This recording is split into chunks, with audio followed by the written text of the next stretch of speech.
यहाँ पर हमें मॉम को दिखाया जाता है जो कि रोड पर से ठेला खींच रही होती है। यहाँ पर डैड भी होते हैं जो उनकी हेल्प कर रहे होते हैं। यहाँ पर ना डैड कह रहे होते हैं कि अगर आज सिबई विलेज में मॉम के साथ रहती तो मेरी जॉब नहीं जाती और मुझे ये सब काम भी नहीं करना पड़ता। जिस पर मॉम बोलती है कि तुमने मेरी पूरी ज़िंदगी बर्बाद कर दी। फिर इसके बाद हमें मॉम को दिखाया जाता है जो कि खाना बना रही होती है। तभी शिबई स्कूल से आती है और मॉम को बताती है कि मॉम मैं इस बार भी फर्स्ट आई हूँ। यहाँ पर ना मॉम उसकी बात पर कोई रिएक्ट नहीं करती और उसे काम करने के लिए बोलती है। जिस पर सिबई अपनी मॉम को बताती है कि मॉम मुझे वर्क करना है, लेकिन उसकी मॉम उससे ज़बरदस्ती काम करवाती है। फिर हमें कुछ टाइम बाद का सीन दिखाया जाता है जहाँ सिबई का स्कूल बंद कर दिया गया था। बेचारी सिबई अपने मॉम से बोल रही होती है कि मॉम मुझे स्कूल जाना है, लेकिन उसकी मॉम उसकी नहीं सुनती। लेकिन उसकी मॉम उसकी एक नहीं सुनती और फाइनली बेचारी सिबई का स्कूल बंद हो जाता है। फिर हमें प्रेजेंट का सीन दिखाया जाता है जहाँ सिबई और जिन्हान कोर्ट जाने के लिए रेडी हो रहे थे।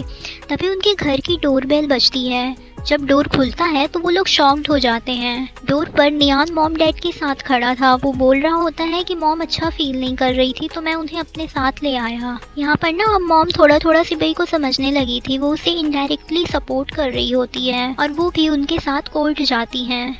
यहाँ पर ना जैसे ही सिबई और जिन्हान कोर्ट में पहुँचते हैं, बहुत सारे मीडिया वाले उन्हें घेर लेते हैं। वो सिबई से तरह तरह के क्वेश्चन कर रहे होते हैं। उसी भीड़ में एक औरत बहुत सारा गंदा पानी, शायद कीचड़, लेकर सिबई की ओर बढ़ रही होती है। और ये और कोई नहीं बल्कि मैनेजर फैन की वाइफ शी हुई है। वो ये कीचड़ सिबई के मुंह पर फेंकना चाहती है। थैंक गॉड जिन्हान बीच में आ गया और उसने सिबई को बचा लिया। जिन्हान पूरी तरह गंदगी से लदा हुआ था और ये शी हुई थी जो कि लगातार सिबई की इंसल्ट करे जा रही थी। पुलिस के रोकने के बावजूद भी वो शांत नहीं होती और उसने वही किया जिसका डर था। वो बहुत तेज साउंड में एक ऑडियो क्लिप स्टार्ट कर देती है और सभी लोगों से पूछ रही होती है कि इस आवाज़ को ध्यान से सुनो, क्या ये आवाज़ सेक्सुअल असॉल्ट की लगती है? सिबई के साथ कुछ ज़बरदस्ती नहीं हुई, उसने खुद अपनी मर्जी से ये सब किया है। उस ऑडियो को सुनकर ना सिबई के पैरों तले ज़मीन खिसक जाती है। ये उसी दिन की होती है जब सिबई मैनेजर फैन के साथ नशे में होती है। वो दर्द से चिल्ला रही होती है। पर ना इस ऑडियो में कुछ चीज़ अलग से एडिट की गई थी ताकि सिबई को फंसाया जा सके। शिनॉन फौरन उसे वहां से लेकर चले जाता है। अब पुलिस स्टेशन में नियान अपनी सिस्टर से उस ऑडियो के बारे में पूछ रहा होता है, जिस पर बेचारी घबराई हुई सिबई एक ही बात बोल रही होती है कि मैंने उसे शेड्यूस नहीं किया, इस ऑडियो के बारे में मुझे कुछ नहीं पता। यहाँ पर ना सिबई बहुत ज़्यादा घबरा गई थी। वो इतनी ज़्यादा घबरा गई थी कि कोर्ट में गवाही देने से मना कर देती है। अब सिबई ना यहाँ से घर जा रही होती है। इतने में ही मॉम उसे आकर एक जोरदार थप्पड़ मार देती है। वरना मॉम उसे बहुत भला बुरा बोल रही होती है कि तुम्हारी वजह से हमें कितनी प्रॉब्लम से फेस करनी पड़ रही है, लोग हम पर उंगलियां उठा रहे हैं। मॉम कहती है ये रास्ता तुमने चुना था, अब कैसे भी करके तुम्हें इसे ख़त्म करना होगा। यहाँ पर ना सिबई पूरी तरह से हिम्मत हार चुकी थी। जिन्हान उसे समझा रहा होता है कि लोगों को जो पता चलना था वो सब चल चुका है और वैसे भी तुम्हारी कोई गलती नहीं है। अगर तुमने आज आवाज़ नहीं उठाई तो फैन हमेशा हमेशा के लिए आज़ाद हो जाएगा। वो सिबई को समझाता है कि कोई भी फोटो, ऑडियो, वीडियो सच को नहीं छुपा सकती। तुम सही हो, तुम्हें घबराने की कोई ज़रूरत नहीं है। तभी वहाँ पुलिस ऑफिसर्स उसे बुलाने आ जाते हैं। नियान उन्हें बताता है कि वो अपनी बहन के केस का लॉयर है, सो वो भी उनके साथ चलेगा। यहाँ पर पुलिस सिबई को बताती है कि उनकी कोर्ट में जो पेशी थी वो एक दिन के लिए पोस्टपोन हो गई है क्योंकि अपोजिट पार्टी ने हमें अभी कुछ प्रूफ दिए हैं, हमें उनकी जाँच करना होगा। नियान सिबई को बताता है कि कोर्ट में पेशी पोस्टपोन होना नॉर्मल बात है। जब सिबई की फैमिली को ये बात पता चलती है तो डैड उसे रेस्ट करने के लिए बोलते हैं। यहाँ पर ना मॉम भी उसे हग कर लेती है और घर चलने के लिए बोलती है। घर में मॉम डैड बहुत ज़्यादा सैड होते हैं। वो परेशान हो रहे होते हैं कि क्या होगा। जिस पर नियान उन्हें बोलता है कि मैंने पहले भी ऐसे बहुत सारे केसेस देखे हैं जहाँ पे वीडियो, ऑडियो और फोटोज़ को एडिट किया जाता है। कोर्ट इस तरह के मामलों में थोड़ी जांच करने के लिए टाइम लेता है। जांच के बाद सब क्लियर हो जाएगा, हमें अभी से कोई टेंशन नहीं लेना चाहिए। जांच के बाद सब क्लियर हो जाएगा, हमें टेंशन नहीं लेना चाहिए। नियान की बातें सुनकर मॉम डैड को थोड़ा अच्छा लगता है। इधर सिबई और जिन्हान भी घर आ जाते हैं। यहाँ ना जिन्हान बहुत शांत होता है, वो किसी बारे में सोच रहा होता है। तभी सिबई उससे पूछती है कि तुम्हें ऑडियो क्लिप सुन के क्या लगा, क्या तुम मुझसे नाराज हो? जिस पर जिन्हान मना कर देता है। वो बोलता है मैं इस बारे में कुछ नहीं सोच रहा। यहाँ पर ना शिबई बहुत ज़्यादा इमोशनल होती है। वो जिन्हान से पूछ रही होती है कि क्या वो अभी भी उससे प्यार करता है, क्या वो अभी भी उस पर ट्रस्ट करता है। शिबई की ये सब बातें सुनकर जिन्हान उसे किस कर लेता है और उसे आई लव यू भी बोलता है। वो बोलता है कि मुझे इससे कोई फ़र्क नहीं पड़ता कि लोग तुम्हारे बारे में क्या बोलते हैं, मुझे पता है तुम सही हो और तुम्हारी कोई गलती नहीं है। नाइट में शिबई और जिन्नान आपस में बातें कर रहे होते हैं। तभी शिबई जिन्नान से पूछती है कि मैंने रिपोर्ट करा के सही किया ना, कहीं मैंने कुछ गलत तो नहीं कर दिया। मॉम कह रही थी कि मुझे सब कुछ चुपचाप सह लेना चाहिए था। यहाँ पर ना जिन्नान उसे समझाने के लिए अपने बचपन की एक स्टोरी बताता है। वो बताता है कि मेरे डैड बहुत डरपोक हुआ करते थे, सो लोग मेरे और मेरे भाई को बहुत बुली किया करते थे। यहाँ तक कि डैड ने डर से अपना काम तक छोड़ दिया था। एक दिन मेरा भाई जहाँ जॉब करता था वहाँ उनके बच्चों ने मुझे और मेरे भाई को बुली किया। जब मेरे डैड बात करने गए तो वो आदमी अपने ही बच्चों की साइड लेता है और मेरे डैड को मार के नीचे गिरा देता है। मैं और मेरी फैमिली, हम लोग बचपन से ही सब कुछ चुपचाप सह लेते थे और लोग हमें लगातार बुली करते रहे। आखिरकार एक दिन उन लोगों के कारण मेरे डैड और बड़े भाई की मौत हो गई। मैं जब भी आंखें बंद करता हूँ वो डरावना सीन मेरे सामने आ जाता है। ऐसा बोल के ना जिन्नान रोने लग जाता है। यहाँ से वही उसके आंसू पोंछती है। वो बोल रहा होता है, तुमने अन्याय के खिलाफ आवाज़ उठा के कुछ गलत नहीं किया। अगर तुम उस दिन चुप हो जाती तो तुम भी बाकी लड़कियों की गिनती में आ जाती और फैन तुम्हारे साथ दोबारा ऐसा करने की कोशिश करता। जिन्नान की बातें सिबई को समझ आ गई थी। वो उसे हक कर लेती है। नेक्स्ट सीन हमें मैनेजर फैन के घर का दिखाया जाता है जहाँ लॉयर मैन आया हुआ था। यहाँ पर वो बोल रहा होता है कि हमारी ऑडियो और फोटोज एडिट की हुई है। अगर कोर्ट के सामने सच्चाई आ गई तो फैन को जेल हो सकती है। जिस पर शूही बोलती है कि तुम्हारा मतलब क्या है। लॉयर मैन उसे एक नए एविडेंस के रूप में एक नया गवाह बताता है। वो गवाह और कोई नहीं बल्कि चूचू होती है। यहाँ पर शूही बोलती है कि वो सिबई के बेस्ट फ्रेंड है और नियान वैन की होने वाली वाइफ भी है। आखिरकार उसको हम रेडी कैसे करेंगे। लॉयर मैन बोलता है कि इसके लिए मेरे पास एक सॉलिड प्लान है। नेक्स्ट सीन में हमें चूचू को दिखाया जाता है जो कि इंटरव्यू देने जाती है। वो देखती है कि इंटरव्यू डेटर ने ऑलरेडी किसी को सिलेक्ट कर लिया है। वो उसे आई एम सॉरी कह के चली जाती है। यहाँ पर चूचू उस लड़की से बोलती है कि यहाँ तो मेरा इंटरव्यू होने वाला था, तुमने कैसे मुझसे पहले आकर मेरी जॉब छीन ली। जिस पर वो लड़की कहती है कि मुझे बैंक के न्यू मैनेजर ने यहाँ अप्लाई करने के लिए कहा था। अगर तुम्हें कोई प्रॉब्लम है तो तुम जाके खुद बात कर लो। वैसे भी तुम्हारे जैसी लड़की को कौन जॉब पर रखना पसंद करेगा। जिस पर चूचू बोलती है कि तुम्हारा मतलब क्या है। वो लड़की बोलती है, तुम्हें सच में कुछ नहीं पता कि इनोसेंट बनने की एक्टिंग कर रही हो। वो बोलती है कि नाटक करना बंद करो। तुमने अपनी ड्रंक फ्रेंड को कार में अकेले छोड़ दिया था। तुम एक नंबर की धोखेबाज हो। आखिर भला तुम्हें कौन जॉब पर रखेगा। ये सब सुनकर ना चूचू के पैरों तले जमीन खिसक जाती है। उसे विश्वास नहीं हो रहा होता है कि लोग उसके बारे में ऐसी ऐसी बातें कर रहे हैं। वो फौरन घर जाकर अपना फ़ोन चेक करती है। वो कमेंट्स पढ़ती है जहाँ लोगों ने उसके खिलाफ बुरे बुरे कमेंट्स किए हुए थे। वो बोल रहे होते हैं कि वो भी रेपिस्ट के साथ मिली हुई है, उसी ने अपनी फ्रेंड को फंसाया है एंड ब्ला ब्ला। फिर हमें नेक्स्ट डे का सीन दिखाया जाता है जहाँ कोर्ट में लॉयर मैन नियान वैन को बोल रहा होता है कि ये केस तो मैं ही जीतूंगा और हाँ, जीतने के बाद मैं तुम्हारी पूरी फैमिली को डिनर पर इनवाइट करूंगा, आना ज़रूर। ये सुनकर नियान वैन को बहुत बुरा लगता है। वो बोलता है वो तो समय ही बताएगा कि कौन सही है और कौन गलत। कोर्ट में सिबई और उसके वकील मतलब नियान वैन को ही अंदर जाना अलाउ होता है। जिनान कैप्टन झा के साथ बाहर खड़ा होता है।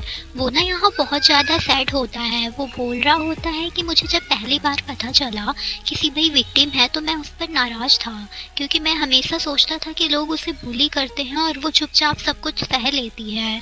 लेकिन जब मैंने उस दिन उसकी ऑडियो सुना तो अब मुझे समझ आ रहा है कि उसने कितना अकेले स्ट्रगल किया।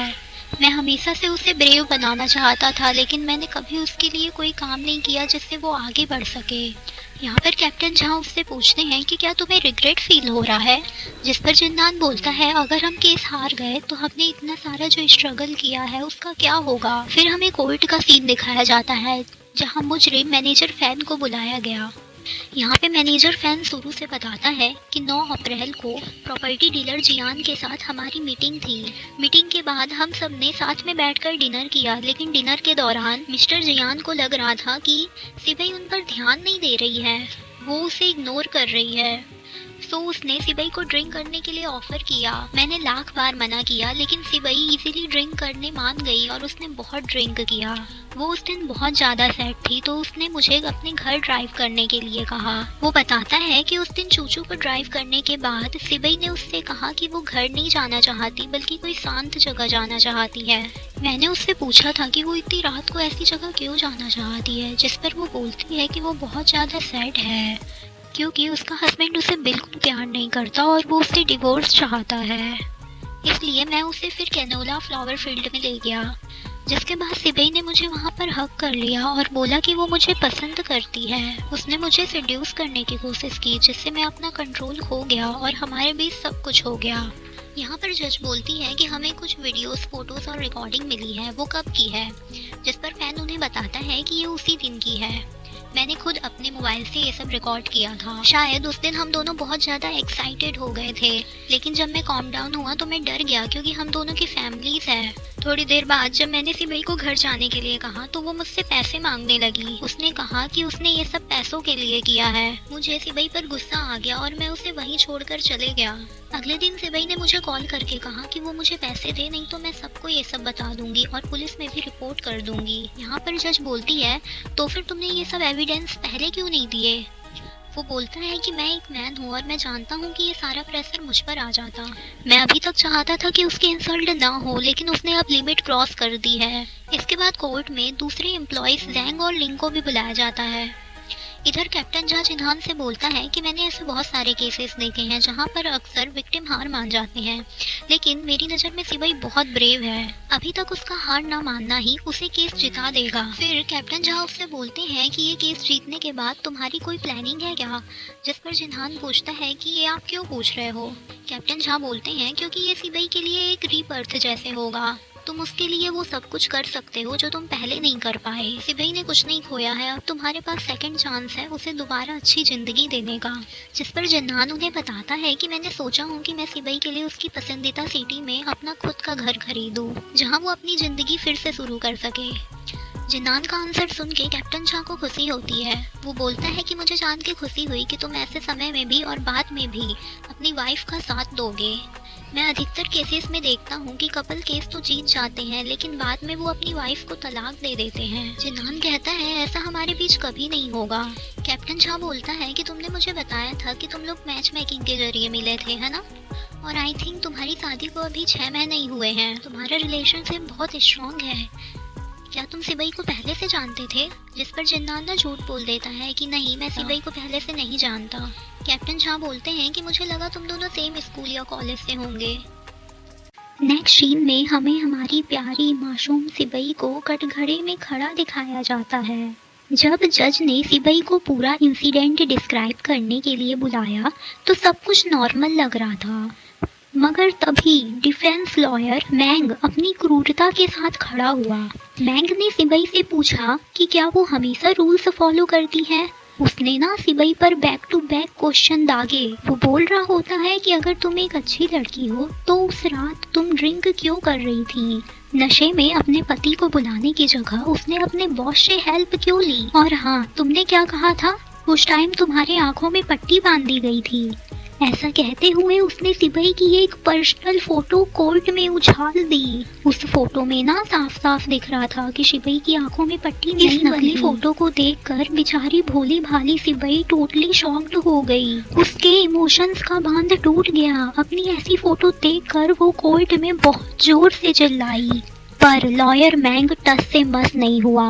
वो लगातार सिबई पर अटैक करता रहा, उसे बुरे बुरे शब्द बोलकर अपमानित करता रहा। इस समय सिबई कुछ नहीं बोल पाई और अपने आप को बहुत अकेला महसूस करने लगी। वो क्या कहे क्या करे उसे कुछ समझ ही नहीं आ रहा होता है। तब उसने सुना कि जज उसे कोर्ट से जाने के लिए कह रहे हैं। उसे तो लगभग बिलीव ही नहीं हुआ हो। वह बेबस हारी हुई निगाह से इधर उधर देख रही थी। यहाँ तक कि अपने छोटे भाई की ओर भी। इसके बाद विटनेस के रूप में झाओ चूचू को बुलाया जाता है। यहाँ पर ना लॉयर मैंग चूचू को उसके नाम से नहीं बल्कि नियान वैन की गर्लफ्रेंड के रूप में इंट्रोड्यूस करता है। यहाँ पर आते ही ना चूचू बहुत ज्यादा एम्बेरस फील करने लगती है। कोर्ट का माहौल और भी ज्यादा तनावग्रस्त हो गया। यहाँ पर ना लॉयर मैंग ने चूचू से तीखे लहजे में क्रॉस क्वेश्चन किए। एक पल के लिए तो उसे समझ नहीं आया कि वो क्या आंसर दे। लॉयर मैंग के ताने और सोशल मीडिया में उसके खिलाफ जो अफवाहें थी वो उसके दिमाग में घूमने लगी और जिसका डर था वही हुआ। चूचू ने सबके सामने कहा कि मेरा सिबई से कोई लेना देना नहीं है, मैं बस उसकी एक फ्रेंड हूँ। वो मुझसे कभी इतना खुल के बात नहीं करती, लेकिन उस दिन वो पूरे होश और आवाज में थी। यहाँ तक कि उसने अपने घर की एक एक बात मुझसे डिस्कस की। और उस दिन जब मैं उसे कार में छोड़ कर गई तो वो पूरे होश में थी। यहाँ तक कि उसने मुझसे कहा कि वो घर पहुंचकर मुझे कॉल करेगी। नियान वैन को तो इस बात का अंदाजा ही नहीं था कि उसकी अपनी गर्लफ्रेंड उसकी बहन को धोखा देगी और कोर्ट में झूठी गवाही दे देगी। चूचू के बस एक जवाब ने इस पूरे केस को पलट के रख दिया। जज ने देखा कि दोनों पार्टीज जोरों शोरों से हल्ला कर रही है और अपनी बातों को प्रूव करने में लगी है। ऐसे सिचुएशन में रियल ट्रूथ पता लगाना बहुत डिफिकल्ट था। फिर नियान वैन ने सुना कि लॉयर मैन बोल रहा होता है कि उसकी बड़ी बहन अपने घर के लिए मैनेजर फैन से पैसे उधार लिया करती थी। ये सुन के ना नियान वैन का दिल जोरों से टूट गया। उसे लगा अगर वह नहीं होता तो उसकी बड़ी बहन को इतना लॉस नहीं सहना पड़ता। जब उसकी चांस आई तो उसकी आवाज कांप गई। वो ड्राफ्ट को पढ़ भी नहीं सका और सीधे इमोशनल होके कह दिया, मेरी बहन को मेकअप पसंद है लेकिन उसने कभी भी डार्क मेकअप नहीं किया। उसे फैशन पसंद है लेकिन उसने कभी भी छोटे कपड़े नहीं पहने। गर्मियों में भी हमेशा उसने फुल कपड़े पहने हैं। उस दिन भी रेपसीड फ्लावर फील्ड में अपने फटे कपड़ों से बचने के लिए उसने पुलिस से सबसे पहले जैकेट मांगी। वो कभी ऐसी फोटो नहीं खिंचवा सकती। एक वुमेन होने के नाते इतनी करेज से खड़े होकर अपनी बात कह पाना, मेरी बड़ी बहन बहुत हिम्मत वाली है। इसके बाद जज ने लास्ट जजमेंट 1 घंटा बाद सुनाने की घोषणा की। नियान वैन ने अपने जीजा को ढूंढा और उन्हें बताया कि चूचू ने अपनी गवाही बदल दी है। वो कह रही है कि सिपाही उस दिन इतने नशे में भी नहीं थी कि कोई उसके साथ जबरदस्ती गलत काम करे। 1 घंटे बाद जब कोर्ट में जज ने फैसला सुनाया तो सबकी पैरों तले जमीन खिसक गई। जिन्नान और सिपाही की फैमिली इस रिजल्ट को एक्सेप्ट नहीं कर पाई। जिन्नान की आंखें लाल हो गई और वो फैन को मारने के लिए दौड़ पड़ा।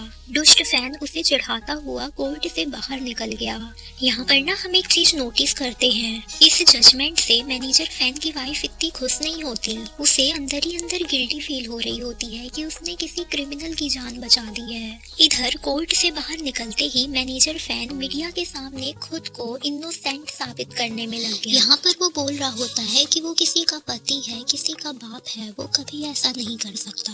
उसने कहा कि सिबई ने उसे शेड्यूस किया था। वो ना सिबई को बदचलन और वेश्या जैसे शब्द बोल के संबोधित कर रहा होता है। दूर खड़ी सिबई की फैमिली, जो कि एक बहुत बड़े सदमे का शिकार थी, सब कुछ सुन रही होती है। इसी बीच मॉम अपना कंट्रोल खो देती है और मैनेजर फैन को मारने दौड़ती है। फिर नियान वैन और एक एक करके सब कोई मैनेजर फैन की तरफ दौड़ते हैं। मैनेजर फैन, जो कि पहले ही गुंडे लेकर तैयार था, सिबई की पूरी फैमिली पर टूट पड़ा। सिबई ने अपनी आंखों के सामने अपनी फैमिली को पिटते हुए देखा।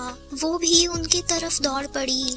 वो ये केस बुरी तरह हार चुके थे और सिबई मेंटली ब्रोकन हो चुकी थी। एक बार फिर मैनेजर फैन अपने गुंडों के साथ सिबई पर टूट पड़ा। सिबई को ऐसी हालत में देख जिन्नान फौरन उसके पास गया और उसे बचा लिया। उसने सिबई पर पड़ने वाली सारी मार खुद झेल ली, पर सिबई को एक खरोच तक आने नहीं दी। इधर पुलिस स्टेशन में ऑफिसर लिन का भी रो रो कर बुरा हाल था। कैप्टन झा खुद अपने इमोशन रोककर उसे शांत करने की कोशिश कर रहे थे। नेक्स्ट सीन में हमें मैनेजर फैन को घर में दिखाया जाता है, जो कि बहुत खुश होता है और अपनी बेटी को किस कर रहा होता है। शी हुई, जो कि अभी भी शांत खड़ी थी। ऐसा लग रहा था कि उसने अपनी बेटी के लिए बहुत बड़ा कॉम्प्रोमाइज किया है। बाद में फैन ने जब अपनी वाइफ को डार्लिंग कहते हुए छूने की कोशिश करी तो शी हुई ने मुड़कर उसे जोरदार थप्पड़ मार दिया। वो कहती है कि वो आज के बाद उसे कभी हाथ न लगाए। वो दुनिया के सामने इनोसेंट बन सकता है लेकिन उसके सामने नहीं।